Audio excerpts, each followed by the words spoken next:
ఎవడీడు అంటుంటది. ఒక మంత్రి ఎవడీడు అంటున్నారు. అంటే ఏంది ఇది? ఏ లెక్క జమ ఉండదా? ఎంత మనకు అధికారం మదం అంటే పదవులు వచ్చేసాయి, పదవులు ఎల్లకాలం ఉంటాయా ఏంటి? అనిత గారికి అయితే చెప్పబడలా. ఆమె నోరు ఎట్టా ఆమె టీచర్ అయిందో ఏమో నాకైతే తెలియట్లేదు. గాని జగన్మోహన్ రెడ్డి గారిని నంగనా చూడంటది, సిగ్గులేదానంటది, వాడంటది, వీడంటది. నిన్న ఇవాళ ప్రెస్ మీట్ పెడితే అమర్ గారిని వాడంటది. ఇంకా మాట్లాడాలంటే చాలా మాట్లాడొచ్చు. నీకేదో పదవిలో ఉన్నావు కదా అని చెప్పేసి ఎవరిని బట్టి వాడు అని అంటావు. అవతల ఎవరికంటే ఎక్కడ పెట్టుకుంటాం తలకాయ? మనం ఇచ్చే రెస్పెక్ట్ ని బట్టే కదా అవతల కూడా మనకి రెస్పెక్ట్ ఇస్తారు. రెస్పెక్ట్ ఇచ్చుకోవాలా, పుచ్చుకోవాలా? అరే రాజకీయంలో విమర్శ, ప్రతి విమర్శ ఉంటది, కాదని ఎవ్వరు అనరు. అలాగని నోటుకొచ్చినటువంటి మాటలు రెస్పెక్ట్ లేకుండా ఎక్స్ మినిస్టర్ అమర్ గారు 6 సార్లు 6 శాఖలకు మంత్రి చేసినటువంటి 6 శాఖలకి మంత్రి అంటే ఆలోచించండి. ఆయన చిన్న వయసులోనే కార్పొరేటర్ గా పోటీ చేసినటువంటి వ్యక్తి, చిన్న వయసులోనే ఎమ్మెల్యే అయ్యారు, చిన్న వయసులోనే మంత్రి అయ్యారు. మినిస్టర్ ఆ శాఖలో ఆయన ఎంతో చేశారు. మొన్న ఈ మధ్య కదా అతను అమర్ గారి మీద కేసు ఏదో కూడా మళ్ళీ ఉంచారు కదా. ఏది రైల్వే జోన్ కోసం ఆయన పోరాడినటువంటి విషయాలలో, భోగాపురం కట్టినటువంటి ఎయిర్పోర్ట్ విషయాలలో. అంటే చరిత్ర తెలుసుకోవాలని ఉద్దేశం ఉండదు. మనం ఏమి ఎరగపొడిచాము? 2014 వరకు మనకి ఎవడు తెలియదే. మనం అక్కడిక్కడ అడుక్కొని తెచ్చుకున్నట్టు కాదు కదా. ఎంత పదవులోకి ఎవరైనా కూడా ఒక స్థాయికి రాజకీయంలోకి వచ్చామంటే ఒక స్థాయికి వెళ్లాలని కోరుకుంటాం. మనం ఒక స్థాయికి వెళ్ళాము అని మనం ఎక్కడి నుంచి వచ్చామో మర్చిపోయి సీఎం ని వాడంటావు, లేకపోతే అమర్ గారిని వాడంటావు, లేకపోతే మంత్రుల్ని వారంటావు. బొత్స గారికి పెద్ద కౌంటర్లు ఇచ్చేస్తున్నావు.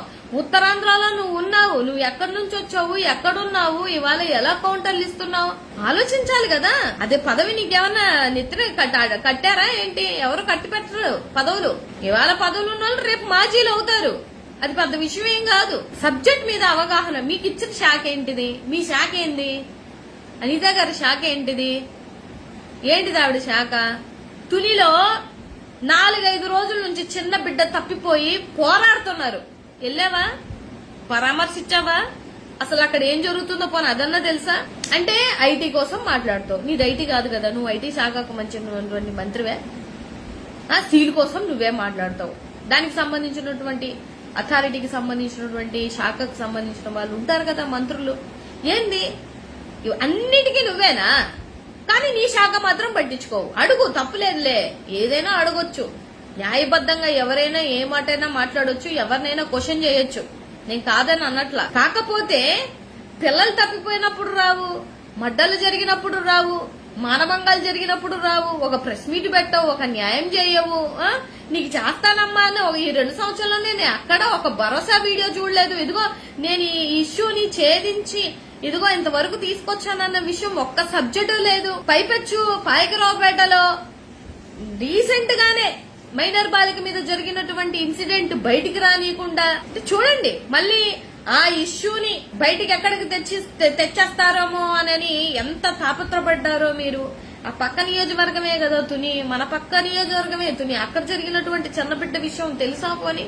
వాటి కోసం మాత్రం ప్రెస్ మీట్లు పెట్టవు, అడగవు. అందరినీ ఒక రాజకీయ పెద్దలన్నీ చూడట్లేదు, ఒక ఎక్స్ సీఎం అని చూడట్లేదు, ఒక ఎక్స్ మంత్రిని చూడట్లేదు. వాడు వీడు నోటికొచ్చినట్టు మాట్లాడుతున్నారు అని అంటే ఏమనాలా? అంటే నీలాగా విలువలు తగ్గించుకొని మాట్లాడాల్సినటువంటి ఆ సభ్యత సంస్కారం అనేది ఇంకా నీకు ఉందో లేదో నాకైతే తెలీదు. బట్ మాకైతే ఉంది. మాకుంది కాబట్టే అనిత గారనే రెస్పెక్ట్ ఇచ్చి మాట్లాడుతున్నాం.